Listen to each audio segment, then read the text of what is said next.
sobre dar continuidade ao Livro dos Espíritos, o direito de propriedade.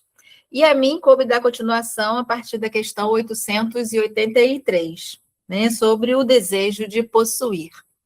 Que o Kardec vai fazer essa pergunta aos espíritos, e eles falam que sim, mas quando o homem deseja possuir para si somente e para a sua satisfação pessoal, o que há é o egoísmo, né?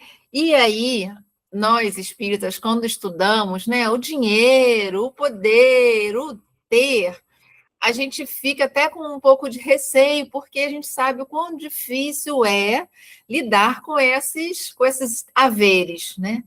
Mas eles são importantes para a gente. Porque eu não posso ser se eu não tiver. Porque a gente fala, eu prefiro ser pobre a ser muito rico e me perder. Eu prefiro não ter nada do que ter e me perder. Mas não, o nosso pensamento não pode ser tão radical assim, porque se a gente não tiver, a gente não consegue ser.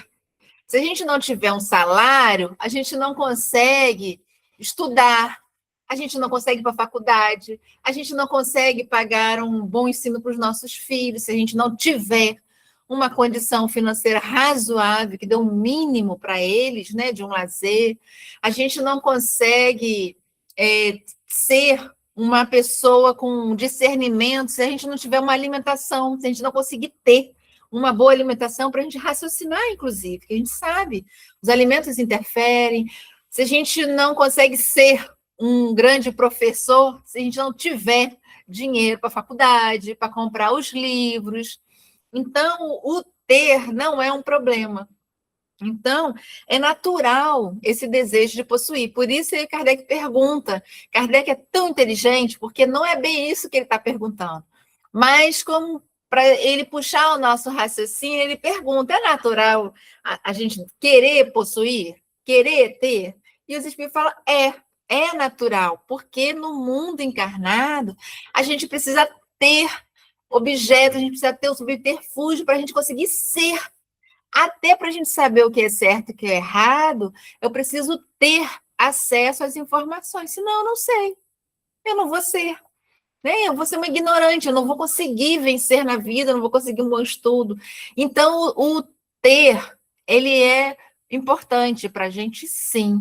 Né? Aí a gente fala assim, o rico sofre, mas não é todo rico que sofre, porque muitos sabem, conseguiram fazer essa observação entre ter e ser. Né? Porque aí é onde Kardec vai deixar bem explicadinho, vai para a linha A.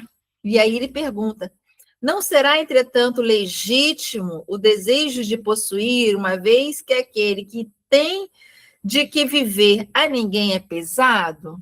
E aí ele pergunta, mas porque os espíritos falam do egoísmo, né, de um perigo do querer possuir, e Kardec fala, mas e aí, quando eu não tiver mais condições de trabalhar e de ser útil, não é importante que eu tenha, para que eu não seja um peso, para que quem cuidar de mim tenha condições de cuidar e assim eu não exonere ninguém? Então, os espíritos vão falar. Há homens insaciáveis que acumulam bens sem utilidade para ninguém ou apenas para saciar suas paixões. Julgas que Deus vê isso com bons olhos. Aquele que, ao contrário, junta pelo trabalho, tendo em vista socorrer os seus semelhantes, pratica a lei de amor e caridade e Deus o abençoa. E aí, a gente, como essa terceira parte do Livro dos Espíritos, né, ela vai se desdobrar no Evangelho, é claro que o Evangelho vai falar sobre esse ter, né, porque ele está falando de dinheiro, claro. E o Evangelho vai falar para a gente tomar cuidado enquanto ter. Porque ele vai dizer no capítulo 16, né? Não se pode servir a Deus e a Mamon, que o amor aos bens terrenos constitui um dos mais fortes óbices ao vosso adiantamento moral e espiritual. Justamente porque ele está falando que quando a gente tem que tomar cuidado de não transformar o supérfluo no necessário. E aí a gente fica avarento, a gente não tem coragem de ajudar o próximo, e muitas vezes, né, tem aquela famosa frase que fala que fulano é tão pobre que só tinha dinheiro, não tem coragem de gastar nem com ele, porque ele gosta de ter. Só que a gente tem que se lembrar, e a gente não pode esquecer de jeito nenhum, que tudo é de Deus, que nada é nosso. Então, na verdade, nós não temos é nada. O que nós temos, aí sim, é o que nós somos. Nós somos boas pessoas, nós somos caridosos, nós temos empatia. Isso é nosso, é o que a gente pode levar.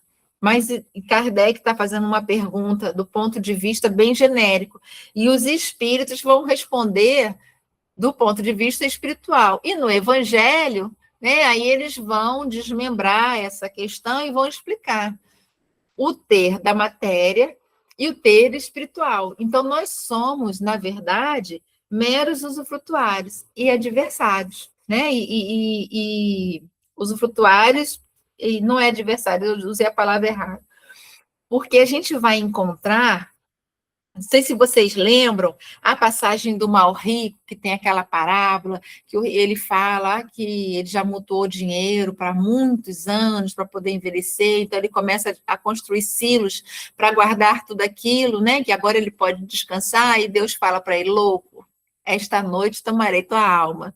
Né? Então, é isso que os espíritos falam. Não é um problema você desejar possuir, você possuir efetivamente. O que os espíritos estão chamando a atenção é para a gente tomar cuidado até que ponto eu estou guardando aqui. Porque eu não socorro o meu semelhante, já que eu tenho que entender que não é meu. Então, a gente tem que lembrar do administrador infiel, que vocês com certeza se lembram, que está lá em Lucas, né?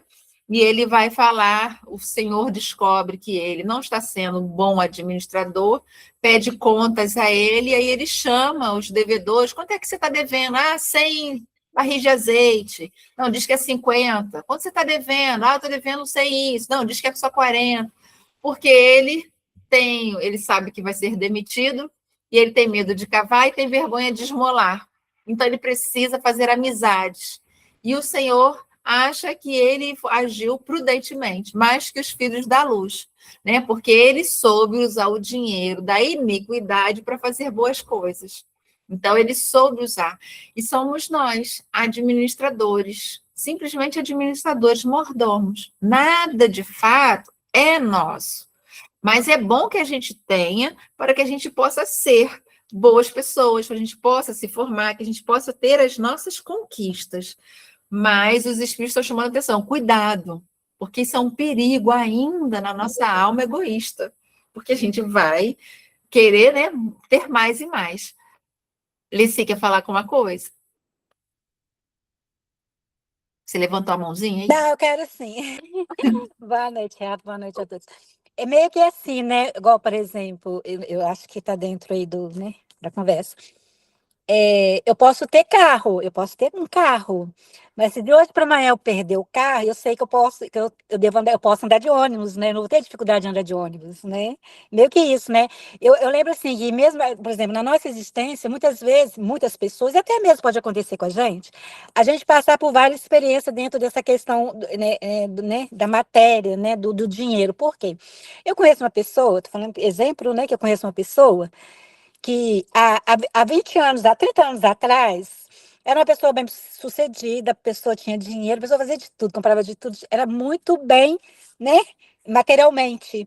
E hoje a pessoa está assim, coitada, sabe, tá, assim, tá bem numa pendura, assim, né, bem assim, não tem nada, e depende, assim, de ajuda, de auxílio, né. Então a gente vai vendo quanto isso, e assim, e ela tem dificuldade de lidar com isso hoje, entendeu? Porque aquilo para ela era muito, né? Era aquilo, né? Não tinha outro olhar. Então a gente tem esse olhar que hoje eu tenho também, né? Mas esse de hoje para mim, porque pode acontecer, é você perder tudo de uma hora para outra, né? Pode. E como que eu vou viver com isso, lidar com isso? Então esse olhar que você está falando, que a gente tem que ter esse olhar mais amplo, né? Dessas questões, né?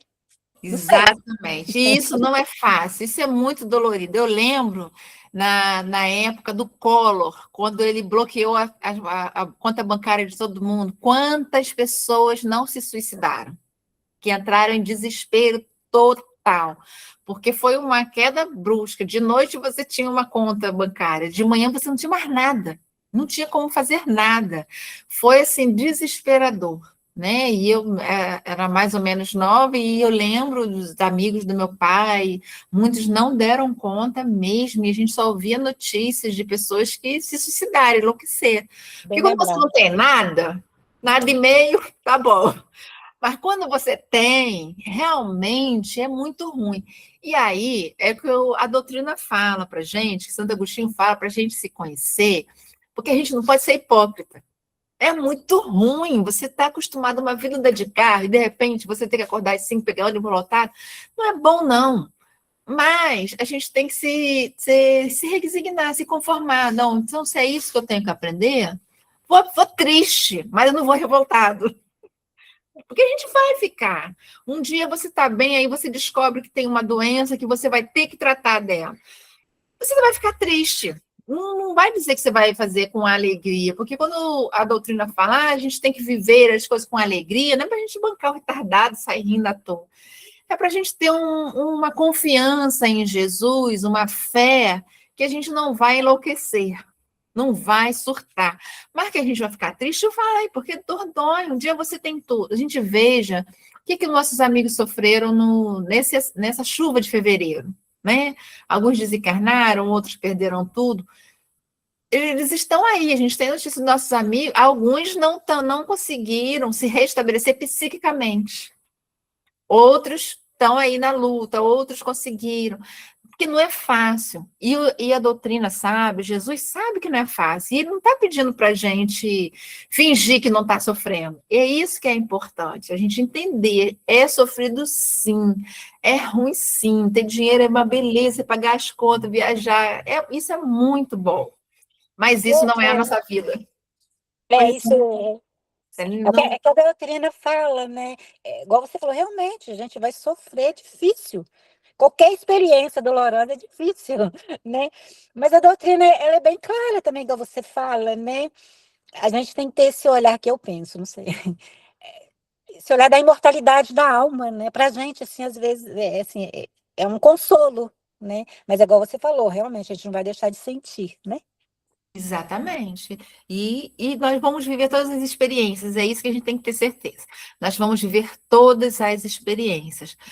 Mas o que a doutrina fala para a misericórdia toma conta da gente, né? Hoje eu ouvi um menino falando, contando uma história de uma parábola que é quando uma pessoa, né, de uma casa precisava viver uma experiência difícil. E aí a justiça ia na casa dele visitá-lo com um tonel de fel, porque ele ia ter que beber aquilo ali. Só que antes dele chegar, meia hora antes, a mãe da justiça, que é a misericórdia, deu uma passadinha lá e ficou batendo papo com ele. Quando a justiça tocou a campainha, a mãe dele estava lá, a misericórdia. Então ele não entrou, né? Respeitou a mãe e deu uma volta. Aí a mãe demorou, aí disse, não vou, tá pesado para caramba esse tonel, vou botar pela metade. Aí foi lá, a misericórdia ainda estava lá. Aí ele voltou para casa. Aí ele foi reduzindo, porque a hora estava passando, ele estava começando a ficar cansado de levar um peso muito grande. Por fim, ele leva só um cálicezinho e fala, mãe, por favor, eu preciso, né, conversar, resolver, mas já só com um cálicezinho. Então, a misericórdia, quando chega primeiro, mas para que ela chegue, a gente tem que estar no trabalho para Jesus. Então, a gente vai ter, sim, esse acolhimento e esse amparo, né? Porque a doutrina é um remédio que sempre chega antes da doença. Então, a gente tem que saber. E sofrer é aceitável. Estamos encarnados, é claro que a gente vai passar perto. Porém, jamais sozinho, né? E temos que entender, se a gente tivesse esse discernimento que nada é nosso, não tem revolta, né? E a gente sabe que se a gente botar a nossa cabeça para trabalhar, além de só a oração pedindo, a inspiração vai vir, a gente vai encontrar uma saída, porque Deus não quer que a gente sofra, Ele não está jogando dados com a nossa vida. Tudo é aprendizado. Mas se a gente continuar se movimentando, se ajudando, o céu vai nos ajudar. Eu me lembrei da passagem, né, de Jesus, né, que ele fala lá para os discípulos, né, que não seria fácil, né, que no mundo eles teriam aflições, né, mas que ele estaria com eles, né. Vai para nós, né? Pois é, né? O Espírito Protetor fala no Evangelho que adoram a bênção que Deus envia a seus eleitos, né? Que a gente tem que ter coragem, porque Jesus não tinha nenhum débito e ele sofreu mais que todos nós, já que ele não tinha nada para resgatar. Então é isso. Então a gente tem que ter, sabendo que a gente é usufrutuário somente. Não é realmente nosso, né? Então a gente tem que gostar do que tem, cuidar muito bem, mas sem aquela paixão, porque isso é um problema. Até para a gente desencarnar e deixar, porque às vezes vai herdar aquilo que a gente nem quer. Então a gente sofre até um problema na hora de ir embora e deixar, né? Tanto coisas como pessoas. É isso que os espíritos falam, e depois lá no Evangelho os espíritos protetores vão desenvolver mais essa situação. Então, esse é um problema. Então, a gente já sabe, não tem problema ter, nem gostar de ter, nem desejar. O problema é o discernimento que a gente tem que ter com esses haveres sob os nossos cuidados, né? E aí ele vai para a questão 884. Qual é o caráter da legítima propriedade? E aí os espíritos falam, olha, a propriedade legítima só é a que foi adquirida sem o prejuízo de outrem. E aí ele fala, justamente dando continuidade a 883. Então, se você está trabalhando honestamente, se você fez o concurso, se você adquiriu aquilo muito bem, então enquanto você estiver encarnado, legitimamente ela se pertence. Ele vai fazer uma referência a 808 que vocês estudaram lá para trás, né? Sobre a herança, porque ele questionado, mas e se vier e eu não sei? Aí os espíritos sabem, ok, mas você sabe de onde vem? Você sabe qual é a antecedência desses valores, né? Existe um livro chamado, do Victor Hugo, chamado Diamantes Fatídicos, né? São diamantes que vão passando de herança por gerações, mas o ser que se achava dono obsidiou a galera toda. É um livro extraordinário, vale a pena vocês lerem, porque ele acompanhou, o espírito acompanhou o que ele gostava, né? O diamante, através das gerações. Então, até a herança, né, quando a gente recebe, a gente tem que saber. Mas eu não sei, não tem como saber, então como eu faço?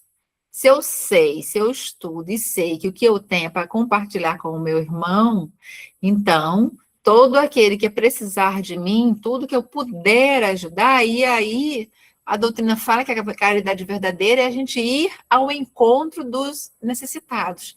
Não esperar que eles batam, se humilhem batendo na nossa porta. A gente tem que se anteceder aos fatos. Então, é isso. Não é que eu vou dar tudo e vou ficar pobre, porque se está chegando um valor, às vezes eu também estou herdando esse valor de uma outra época e que eu fui espiolado por alguma coisa, né? É espiolado? Depois vocês lembrem e me falam essa palavra. Estiolado, eu acho a palavra correta. Porque se vocês lembrarem no livro E a Vida Continua, né? O pai matou um amigo, né? Um rapaz, e ficou com o dinheiro dele. Esse menino reencarna como neto e herda de volta esses valores que ele perdeu, né? Porque foi tirado dele. Às vezes acontece também. Então, são N questões. E como a gente não conhece essas N questões, o que acontece? A gente tem que trabalhar em dividir esses valores, em socorrer ao nosso próximo, quer como um grande empregador, que dá emprego para os seus funcionários, uma grande empresa, quer montando uma instituição, ou realmente ajudando quem eu estou vendo, os familiares, quem estão perto de mim, sabe? Sem precisar que a pessoa venha se humilhar, me pedindo socorro, então a gente ajuda. E se eu estou no trabalho honesto, então, teoricamente, materialmente falando, ele é honesto. E espiritualmente também, quando a gente volta para o mundo espiritual, a gente sabe que vai ter o nosso lugarzinho lá, do nosso parente nos recebendo, porque eu fiz por merecer, eu trabalhei por isso. É diferente de eu herdar pura e simplesmente, aí eu tenho que fazer por merecer. Então, eu tenho que fazer esse dinheiro circular também. E aí o Kardec, ele vai dar falazinha aqui, fala, proibindo-nos que façamos aos outros o que não desejáramos que nos fizessem, a lei de amor e de justiça proíbe, ipso facto, a aquisição de bens por quaisquer meios que lhes sejam contrários. Então, eu não posso enganar ninguém, eu não posso passar a perna em ninguém. E isso, minha gente, é qualquer valor. É 5 centavos que na padaria veio a mais. Se a gente perceber, a gente devolve.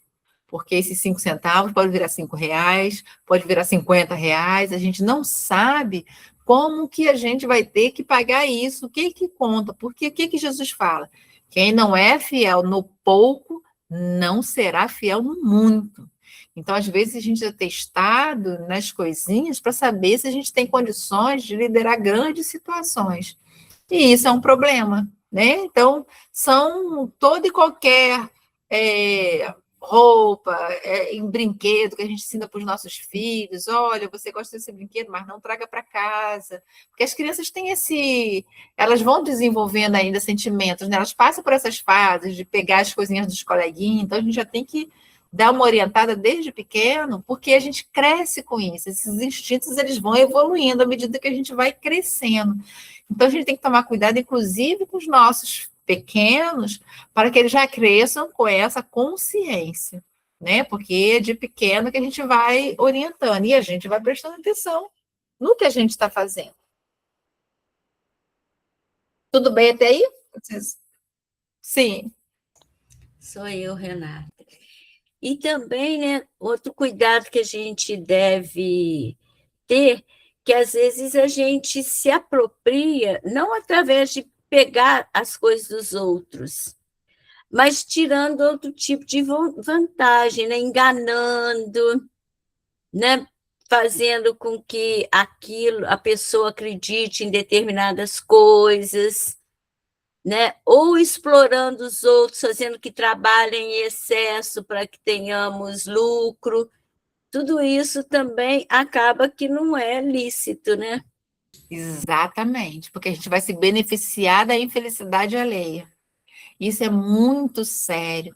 E porque os espíritos, quando eles nos orientam, é nos detalhes, porque as grandes aberrações a gente sabe, a gente está vendo.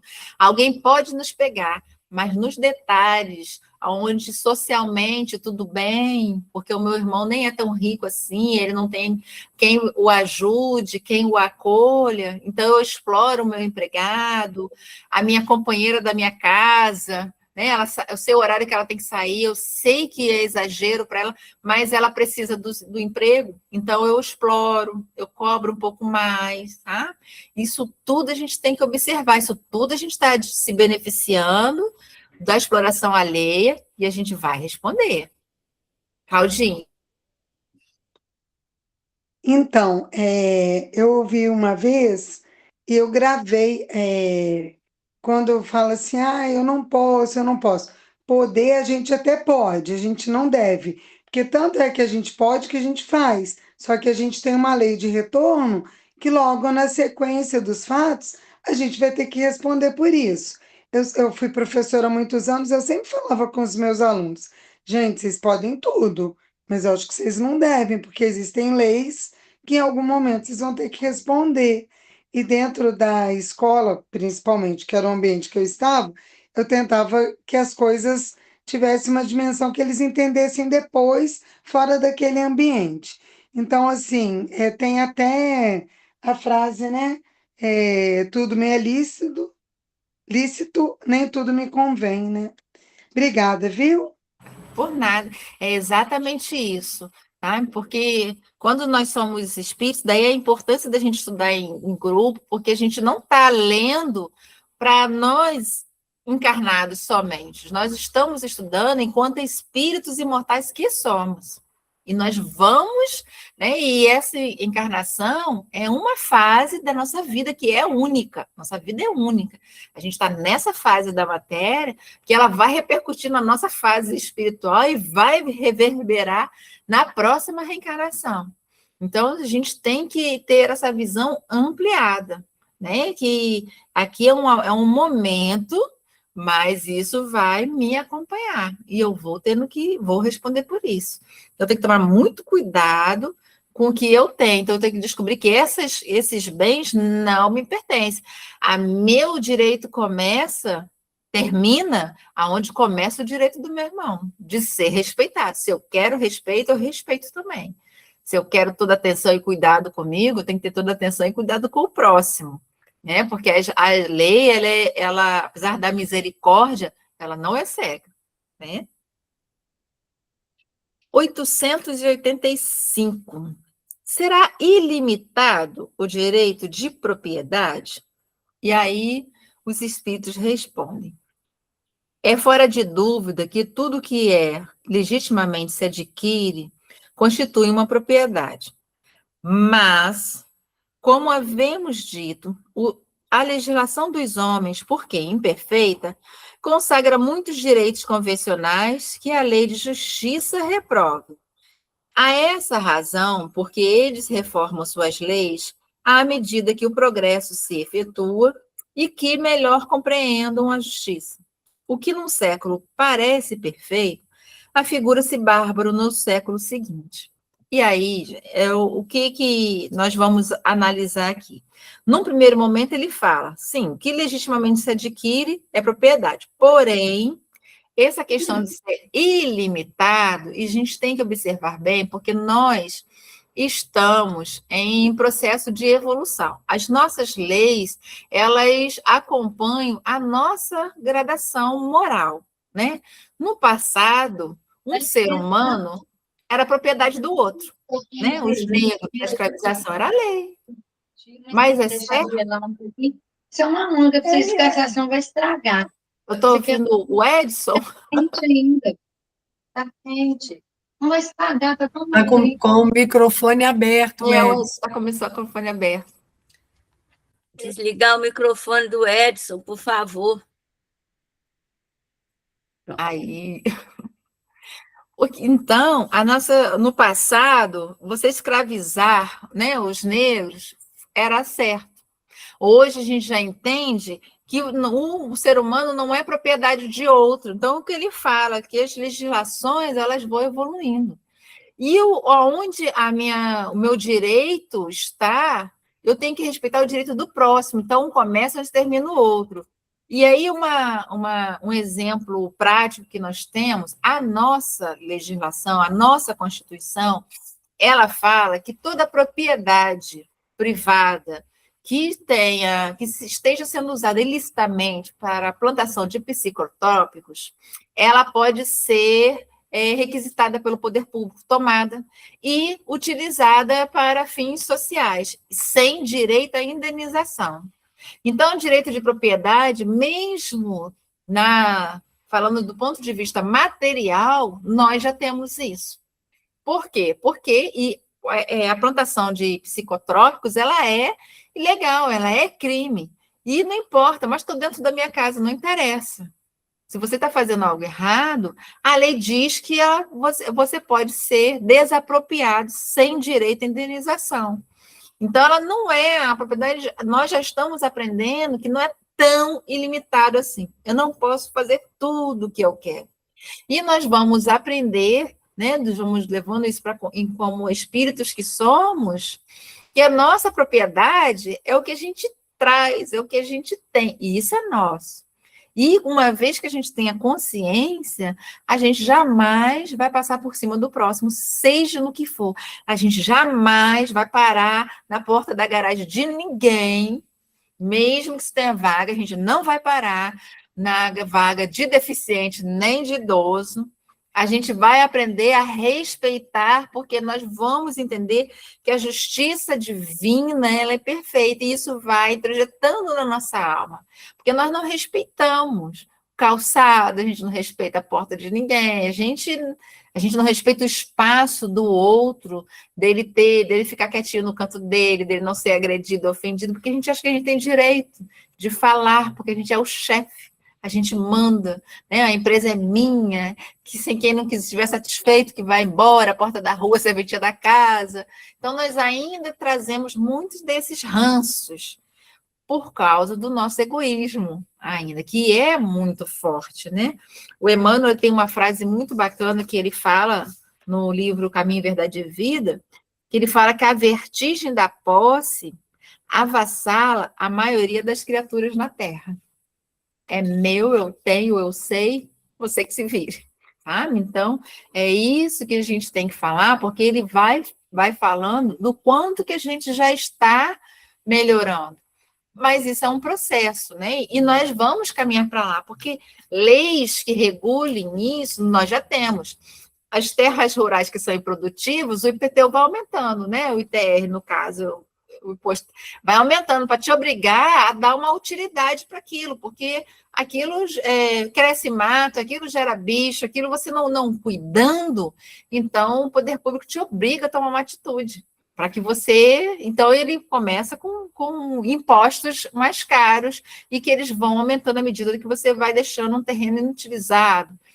Nós não temos uma fiscalização boa ainda, né? Porque já temos aquela coisa do achadismo, né? Deixar isso para lá, é meu amigo, né? Não temos pessoal para fiscalizar, mas legislação boa nós temos. Mas nós ainda não somos bons. Nós ainda estamos em aprendizado, porque a gente também tem nosso descuido, às vezes com o vizinho, né? A gente com barulho com ele, invadindo o espaço dele, a gente faz isso. E muitas vezes nem é de propósito, é por falta de educação mesmo, que a gente não presta atenção por desconhecer a lei também, por N fatores. Então, estamos todos em aprendizado. Mas o Livro dos Espíritos já está falando, os mentores já estão avisando, olha, tem que ser desse jeito, tem que ser assim. Então, vocês vejam que até para a gente saber, a gente precisa ter condições de comprar o livro, ter condições de estudar. Então, o ter também é importante para que eu consiga ser quem eu preciso ser. Veja como é que tem, como está conectado. Os espíritos não estão questionando a posse. Eles estão chamando a atenção com o cuidado que eu tenho que ter para que eu não vire propriedade dos meus bens. Eu não posso ser escrava dos meus bens. Eu tenho que saber utilizá-los e saber que eles não são meus. Mas o conhecimento é o que eu me torno a partir do que eu tenho, isso é comigo, né? Até aí, tudo bem? Alguém quer comentar mais alguma coisa? Então, nós vamos para uma das partes mais bonitas do Livro dos Espíritos, né? Que é a caridade e o amor ao próximo. E aí, no 886, o Kardec pergunta qual é o verdadeiro sentido da palavra caridade, como entendia Jesus. E os Espíritos falam: benevolência para com todos, indulgência com as imperfeições dos outros e perdão das ofensas. E aí, eu peguei no dicionário o conceito de cada palavra. Porque a gente sempre fala, né? O bip, é bip, é bip, mas a gente subjuga que quer fazer o bem, quer ser bom. Mas eu peguei o conceito direto de cada palavra. E o conceito de benevolência, né, no dicionário, ele fala que vem de uma palavra latina que significa benevolente, que seria você ser altruísta, você ter empatia, você ter vontade de fazer o bem pelo bem. Isso é benevolência. A indulgência seria uma facilidade que você tem de perdoar o outro porque você compreende a imperfeição dele. Isso é uma compreensão. E o perdão é quando você tem uma decisão consciente e voluntária de se libertar de um sentimento, de uma mágoa e da vingança. Não é você beneficiar o outro, é quando você decide que você não quer sentir aquela dor, sentir aquela mágoa, porque você quer se libertar. É um processo de cura emocional. E a gente tem uma noção do perdão, da gente desculpar o outro. Não é isso. É eu não aceitar ser triste. Eu não aceitar o peso daquele sentimento que me faz mal. Era isso que Jesus falava. Só que aí a gente vai no Evangelho e entende por que a gente não... A gente estuda, a gente fala que conhece Jesus, mas a gente não consegue exercitar essa caridade como entendia Jesus. Porque na nossa cabeça, a gente acha que o outro tinha que saber que está errado. Ele tem que saber que está errado ofender, ele tem que saber. Mas às vezes ele não tem coisa nenhuma. eu não conheço aquela alma. Eu, como Jesus nos conhecia, né? E Jesus sabia, quando ele foi crucificado, ele pede a Deus que nos perdoe, ele nos viu crianças espirituais. Ele nos viu pessoas ainda em estudo, ainda perdidas, altamente obsediadas, porque a Amélia Rodrigues vai narrando Jesus vendo os obsessores influenciando cada um dos que estavam lá. O medo, né? A fé que ainda estava em construção, porque eles não tinham ainda o conhecimento que nós temos sobre o fluido cósmico universal, sobre o poder da mente. Jesus não conversou isso com eles. Jesus chegou lá no primeiro momento para acolher e mostrar como é que você fazia o perdão, mas ele não entrou nos pormenores da fé, né? Então, lá no Evangelho vai dizer que não tem como a gente fazer essa caridade se a gente não tiver fé. O que nós temos ainda são impulsos generosos. Isso está lá no capítulo 11, item 13 do Evangelho, tá? O que nós temos ainda são impulsos generosos, ainda está muito devagar. Então, a gente não tem essa compreensão que o outro realmente não sabe, porque é uma pessoa materialmente intelectual, é uma pessoa que materialmente tem condições de ter entendimento, mas espiritualmente ela não tem. E a gente, quando olha para o nosso irmão, a gente vê a Renata, vê a Celinha, vê a TT, mas não vê o espírito, Célia, o espírito, TT, a espírito, Renata, que às vezes não estamos no mesmo nível, porque o saber e o sentir são duas coisas que ainda estão trabalhando. Então, esse é o nosso problema. A gente não tem essa condição. E aí, se a gente não tem fé em Deus, que todos vamos evoluir, então a gente não tem caridade ainda, porque uma coisa não vive sem a outra. E é onde o Kardec vai fazer esse comentário no final, abaixo da resposta dos espíritos. O amor e a caridade são um complemento da lei de justiça, pois amar o próximo é fazer-lhe todo o bem que nos seja possível e que desejáramos nos fosse feito. Tal o sentido dessas palavras de Jesus: amai-vos uns aos outros como os irmãos. A caridade, segundo Jesus, não se restringe à esmola, abrange todas as relações em que nos achamos com os nossos semelhantes, sejam eles nossos inferiores, nossos iguais ou nossos superiores. Ela nos prescreve a indulgência, porque de indulgência precisamos nós, e nos proíbe que humilhemos os desafortunados, contrariamente ao que se costuma fazer. Apresente-se uma pessoa rica e todas as atenções e deferências lhe são dispensadas. Se for pobre, toda gente como que entende que não precisa preocupar-se com ela. No entanto, quanto mais lastimosa seja a sua posição, tanto maior cuidado devemos pôr em lhe não aumentarmos o infortúnio pela humilhação. O homem verdadeiramente bom procura elevar os seus próprios olhos àquele que lhe é inferior, diminuindo a distância que os separa. Nós não fazemos isso, principalmente com aqueles meninos que estão no ponto do semáforo, jogando aquela bolinha para cima. A gente não olha para a cara dele, que é para ele não vir na nossa direção. Ou a gente fala, de novo esse menino, ele não está vendo que não tem graça. Ou eles vêm pedindo, vendendo alguma coisa. A gente não tem aquele olhar cheio de amor. A gente já pode até olhar para eles, hoje não tem, está tudo bem. Mas aquele amor que Jesus está falando aqui, que ele vai se sentir nutrido, mesmo que a gente não dê um centavo, aquele sorriso verdadeiro, a gente ainda está em treinamento. A gente ainda não faz.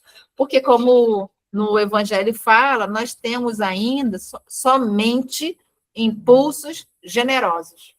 Nós ainda não temos caridade, porque nós ainda não sabemos amar. Como fazer isso? Amando. Amar só se aprende amando. Então, a gente vai exercitando, né, sem enfado, sem ficar chateado, que daqui a pouco a gente vai se alimentando, porque ele vai sentir de volta que ele foi visto. Então, ele vai olhar para a gente com carinho, ele vai olhar para a gente diferente. Então, essa troca de vibração vai fazer com que a gente goste e com que a gente comece a aprender a amar. E aí eu peguei um parágrafo do livro Celeiro de Bênçãos, onde a Joana de Ângeles fala, né, e ela complementa o Evangelho. Vocês vão ver um barulhinho do caminhão do lixo, tá? E ele para bem na minha porta, eu vou pegar o lixo. Se tiver demais, eu espero um pouquinho ele passar. E a Joana, ela complementa o Evangelho porque ela fala que a ajuda, dar dinheiro é bom, isso não é um problema. O problema é como a gente faz isso. Ele está se sentindo ofendido, então a gente tem que chegar com naturalidade. E às vezes não é só aquele necessitado que a gente está vendo. Às vezes na nossa casa espírita tem alguém necessitado, mas ele não tem coragem de pedir ajuda, ele tem vergonha por muitos motivos. Então a gente tem que ter essa sensibilidade de vê-lo e socorrê-lo sem que seja uma esmola, sem que ele se sinta, né, socorrido como um necessitado, mais uma família necessitada. Porque todos necessitamos de algo, de um bom dia, de um abraço, às vezes um conselho, às vezes uma necessidade material mesmo, né? Alice, quer falar? Eu só queria trazer você falando do amor aí, né? A gente tem que amar, né? E você falou, a gente está muito longe disso, né? Eu me lembrei de uma poesia da Adélia Prado, eu vou ter, se posso falar, ela é pequenininha aqui, é justamente sobre o amor. E ela fala que o amor é muito uma coisa muito assim, é sentimento, né?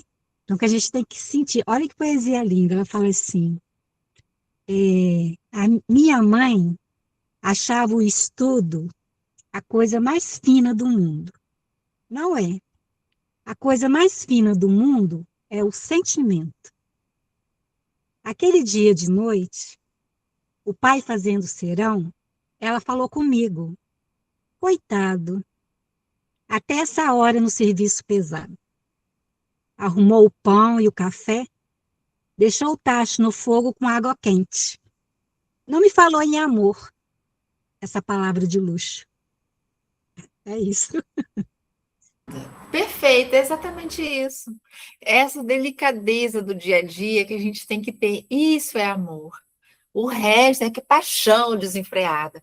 O amor é calmo, é tranquilo, é sereno, né? E aí eu peguei só um parágrafo do Celeiro de Bênçãos, que a Joana fala sobre essa questão, 886, ela vai falar que quando a gente for visitar um casebre, porque ela fala das esmolas que realmente são válidas, que você dá dinheiro também é válido, mas não é só isso. Que quando a gente visitar um casebre em ruína, onde um coração já é vencido, a gente vai meditar, porque ela fala que não é dar, é ir, é se dar. Porque uma coisa é alguém está precisando de dinheiro, só toma aqui R$100 e vai lá. E isso não é caridade. Isso é um impulso generoso. A caridade é você ir lá, dar uma arrumada na casa e ver com seus olhos, e sentir, e dar aquele abraço. Isso é a caridade. Então, ela fala, se a gente for lá, a gente vai meditar. Ombreando com o aflito e amparando, refletirás. Conhecendo a dificuldade de alguém e sanando-a, pensarás. Urge, desse modo, participar dos problemas do próximo em agonia, a fim de aprofundares o exame da situação em que estagiarás, valorizando o melhor as concessões que usufruis.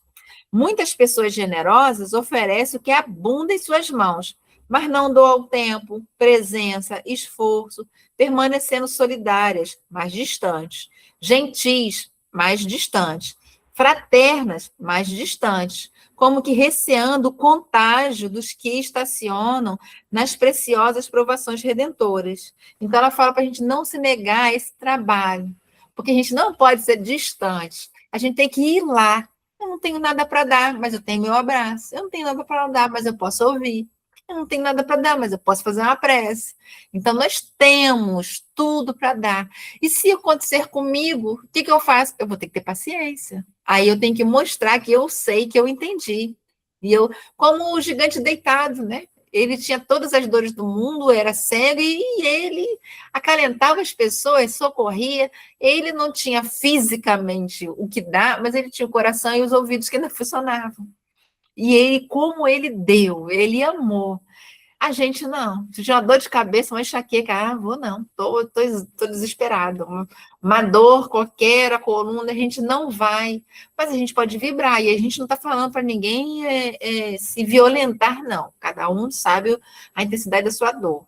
Mas a gente está falando que a gente pode vibrar, a gente lê uma mensagem, a gente não pode se enclausurar e colocar na posição de uma vítima, de um coitadinho, porque a gente tem condições. Então, o amor é movimento, caridade é amor em movimento. São atitudes. Então, é isso que ele tem que falar. E aí, o Evangelho está cheio de mensagens sobre como fazer. Né? É só a gente escolher um deles e a espiritualidade vai botar um monte de gente no nosso caminho para a gente exercitar a educação. Ter educação com o deseducado é uma grande caridade. E como tem gente nervosa nesse mundo, irritada nesse mundo, mas a gente não vai entrar na sintonia. Porque a gente tem que apresentar o amor para eles, porque eles não conhecem. Jesus fala, eles não conhecem mesmo. E isso a gente tem que entender. Então, alguém tem que contar para eles. E a gente que fala, que conhece Jesus, então é a gente mesmo que tem que mostrar. Quanto mais agressivo, mais educado a gente tem que ter. E a gente vai envolver, porque se for de verdade, a nossa vibração imanta o próximo, né? E nos socorre de resquícios vibracionais inferiores. Então, isso é amor, isso é caridade. Nós vamos chegar lá, com certeza nós vamos. Já estamos tomando conhecimento, estamos aprendendo a exercitar. Daqui a pouco a gente vai sentir, né? E faz parte, vai ter dia que a gente vai estar irritado, não vai ser, mas no dia seguinte a gente tenta de novo, até que isso passe a fazer parte da gente, porque a centelha divina está aqui, é só a gente deixar ela brilhar, né? Alguém quer fazer mais algum comentário sobre ele? Eu posso colocar só uma coisa aqui que veio aqui? Eu gosto muito de uma passagem que conversa com essas falas suas aí agora que você falou, é aquele momento, lá em João fala assim, sobre Jesus, ele fala assim, um novo mandamento vos dou, que vos ameis uns aos outros, assim como eu vos amei, que também vos ameis uns aos outros. Jesus fala, né, que o novo mandamento daria, né, amar ao próximo como a Deus, como a ti mesmo, mas que amasse os outros como ele amou eles, os discípulos, né? E aí a gente vai vendo que essas palavras de Jesus, ela foi pronunciada na última ceia, né? E justamente naquele momento que ele está lavando os pés ali dos discípulos. E é o que você falou, né? Esse ensinamento, ele ganha mais força, né? Quando ele que fala né, sobre o amor, né? Porque ele demonstrou no amor através do serviço da humildade, lavando o pé, né? Ele falou para eles amar o próximo como ele tinha amado eles, os discípulos, e ao mesmo tempo ele lavou os pés dele, mostrando essa humildade, né? E que o amor é isso, esse movimento, né? De humildade, de serviço, né? De servir. É o que você acabou de falar, né? Eu acho que conversa com essa sua fala, né? Exatamente. E Jesus vai lavar o pé deles porque eles estão batendo boca. Quem é que vai ser o chefe depois que Jesus partir?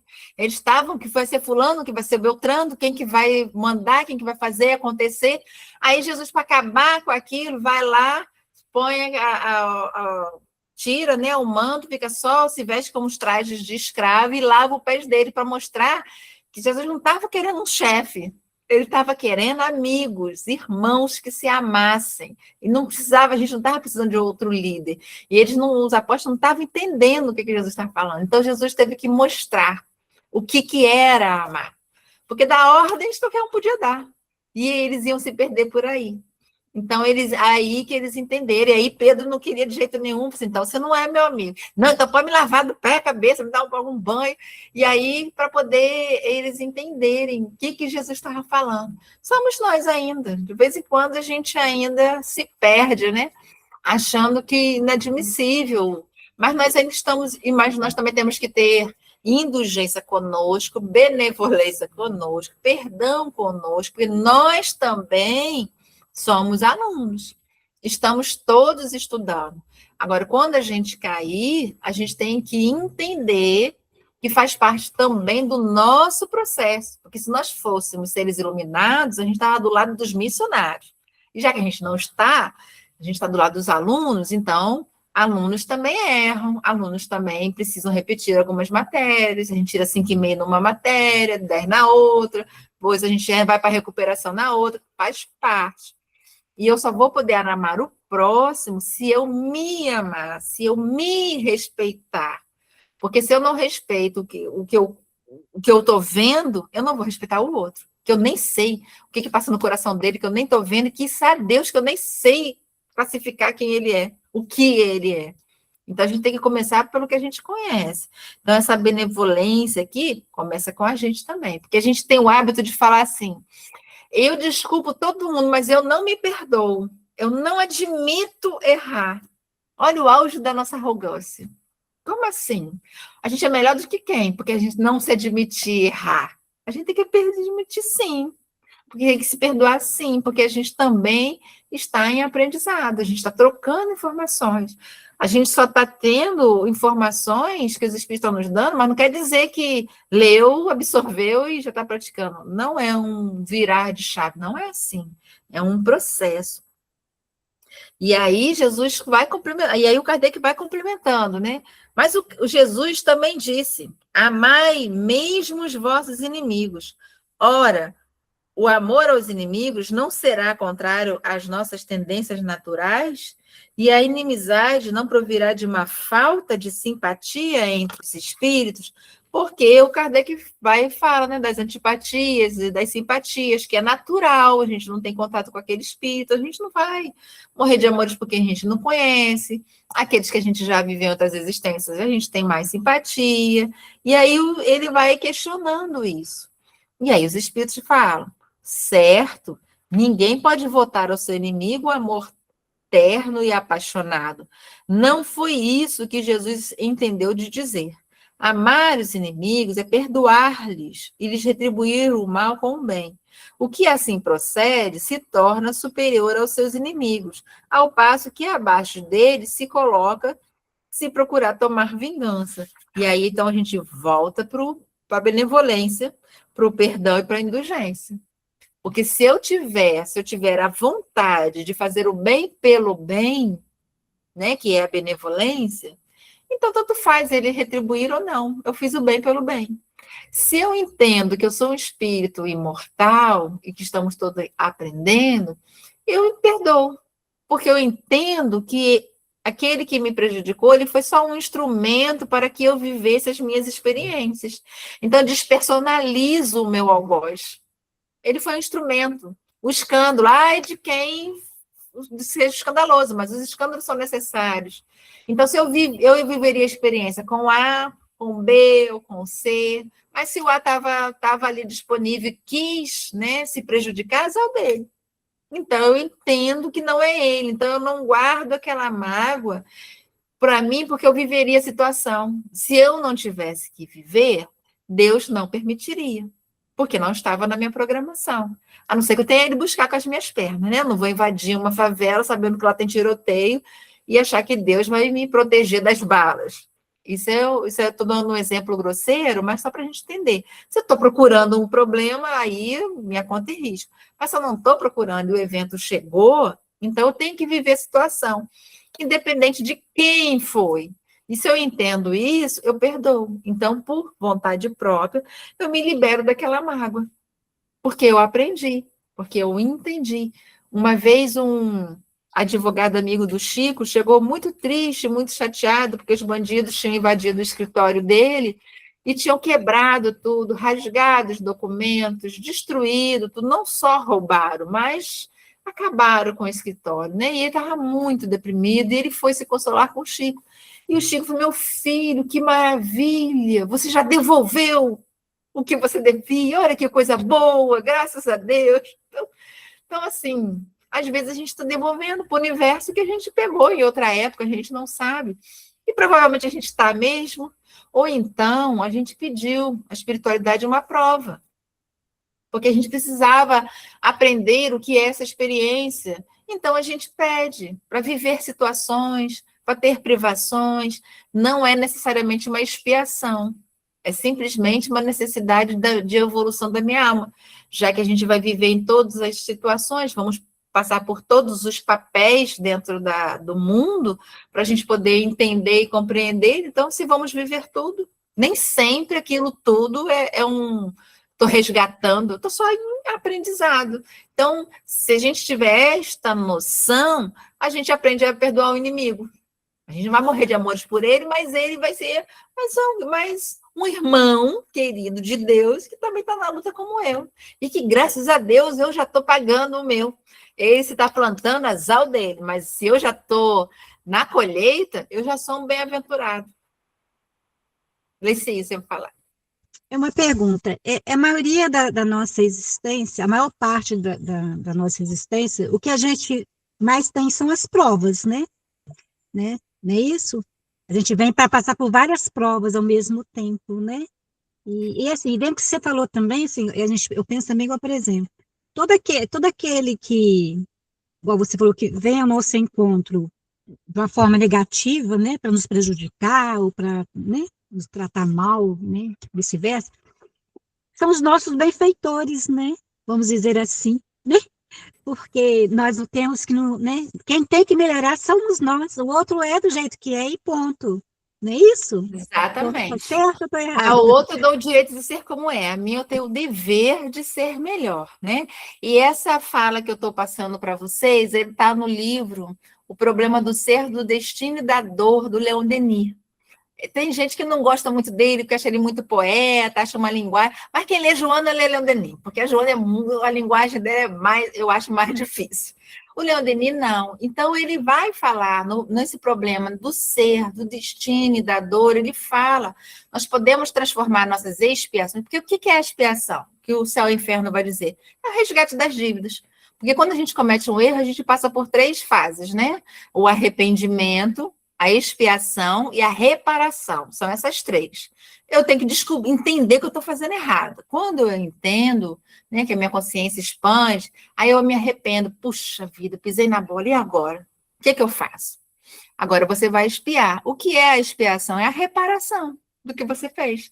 Você vai resgatar a consequência. Né? E aí você tem a reparação e você arruma tudo. Então, a gente fala assim, expiação, uma desgraça, mas expiação é simplesmente a consequência do que eu fiz. A lei de causa e efeito, que é justo, não tem jeito. E aí vocês procurem no Céu e Inferno, que o Kardec explica bem direitinho essas fases, né? Então, não é só me arrepender, não adianta pedir perdão. Então, o ideal é a gente não fazer arte, porque o perdão não nos resolve. O perdão só socorre quem perdoou, porque se libertou daquela energia ruim. Porque ainda que o outro me perdoe, eu vou ter que expiar o que eu fiz. Ainda que eu perdoe o outro, ele vai expiar o que ele fez.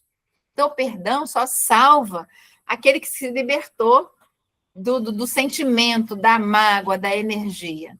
E aí o Leon Denis vai falar, né, na parte das leis, das dores. Que nem toda dor é necessariamente uma expiação. Você não está necessariamente pagando nada. Você está aprendendo. Só que a gente não gosta. E aí ele usa uma frase muito linda. Não existe evolução espiritual sem dor. Não existe.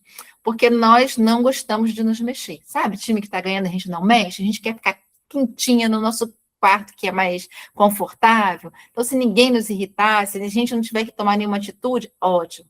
Então, a gente tem que ser mexido, porque senão a gente não vai. E a gente não gosta de ser impulsionado, a gente não gosta de sair da nossa zona de conforto, isso nos irrita, isso nos tira. Então, a gente tem que aprender a conviver com o próximo, com o diferente, porque a gente também é diferente. Então, se eu estou... A Joana fala, se você vê alguém, se esse alguém é um enigma para você, provavelmente você também é um enigma para ela. Então, quando dá um embate em alguém, a gente está tendo uma reverberação lá e cá. Então, ótimo, eu tenho que trabalhar em mim. Por isso, quando você fala que o outro é o meu benfeitor, é porque se o outro me incomodou, então aquela questão ainda está em mim. Que aí o mecanismo da mediunidade vai dizer que é um nódulo vibracional que está na nossa alma, e aquilo ali dá uma desengrenada, e a gente pode até desenvolver uma doença. porque a gente vai acumulando aquilo. Então, é muito interessante a vibração, o sentimento. Perdoar o outro é uma questão de inteligência. Não é para socorrer o outro, é para que a gente não sofra tanto, para que a nossa usina de força, né, que é o nosso corpo, nossa corrente vibracional, não crie nódulos. E esses nódulos é que vão desarranjar a gente, porque a gente dá um curto-circuito no nosso corpo. É muito interessante estudar a doutrina. E é isso que nos faz mal. Então, não é o outro. Eu permiti me aborrecer. Eu, com a minha mente desequilibrada, causei um nódulo na minha corrente vibracional, e aí eu me estangarei toda, eu fico botando a culpa no outro. O outro nem sabe, ele nem conhece vibração, foi do cósmico universal, ele nem sabe.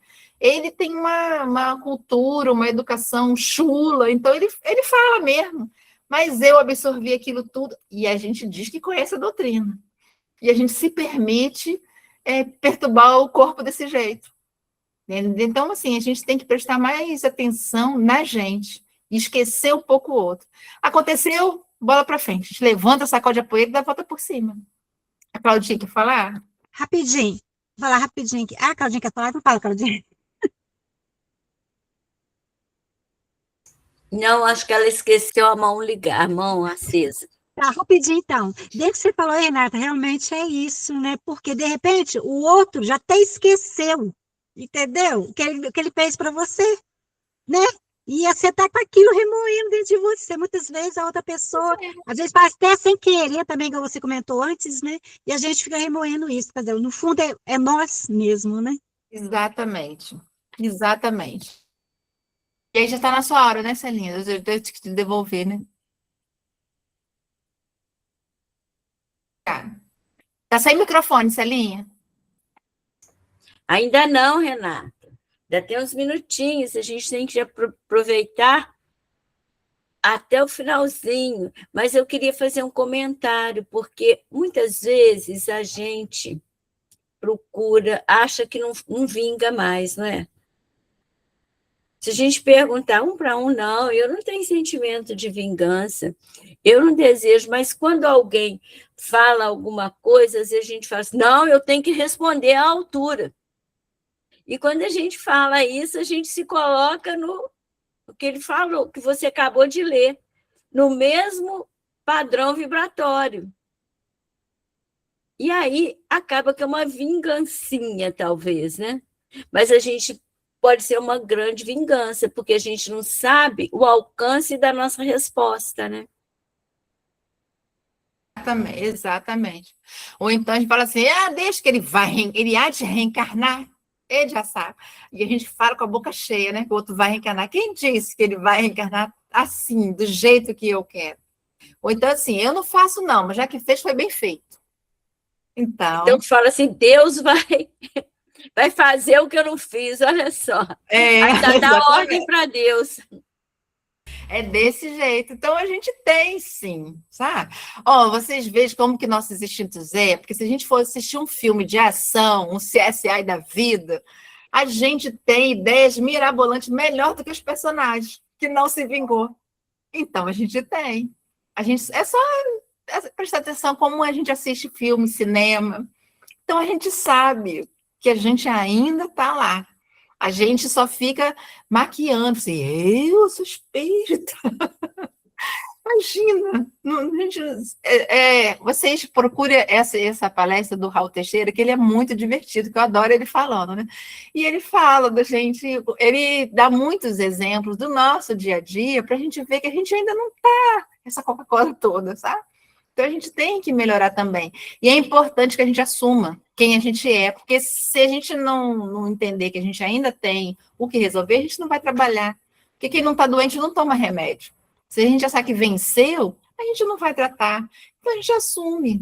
Não, realmente, eu ainda tenho esse desequilíbrio, mas eu vou devagarzinho, Deus vai me ajudando. Caí hoje, amanhã, a gente fala para Deus, a gente se encontra amanhã, que vamos tratar de novo. E com alegria, nada de pesar, de se envergonhar, de achar que acabou o mundo. Não acabou coisa nenhuma, a gente está aprendendo. A gente já veio de mais longe, estamos aqui, né? E aí a gente vai Na questão 888. Eu acho que a gente vai ter que agora realmente deixar a 888, primeiro porque ela é longa, Uhum. né? Segundo que é ter teta de mão levantada, e terceiro que já são 8h36. É só para saber qual é a palestra do Raul que ela comentou. Ele fala que o espírita é para não é para quem ser espírita não é quem quer, é para quem aguenta. Procura sim essa frase, você vai Ah, achar. sei. Ótimo. Obrigada, Renata. E quem achar primeiro, passa para os outros, por favor. Beleza? Ô, Renata, muito obrigada. E eu pensava, quando você falou que o lixeiro estava passando em frente à sua casa, e que se ele fizesse barulho, a gente não ouviu barulho nenhum do lixeiro, mas eu fiquei muito feliz deles terem passado na hora que você estava falando, que eles talvez não ouviram sua voz, mas receberam a vibração, porque nós estávamos na reunião, você fazendo a palestra, falando essas coisas boas que estavam no livro dos Espíritos, e essa vibração saiu. Tomara que eles tenham sido envolvidos por ela, né? Não estavam passando ali à toa, talvez. Muito Verdade. bom. E você estava falando justamente daqueles irmãos que estavam passando, né, por mais dificuldades e que a gente deve ampará-los. E mesmo sem saber, você também estava amparando. Olha como a gente falar no bem, vibrar o bem, é muito importante, né? A gente não vê o alcance disso. Olha, eu te agradeço muito, nós te agradecemos, te abraçamos no coração, muito obrigada. Foi muito bom, mas muito bom mesmo. Pena que não é todo dia. Podia ser Eu que toda agradeço. noite, mas olha, a gente quer tudo para nós. Eu que agradeço o carinho de vocês, a participação.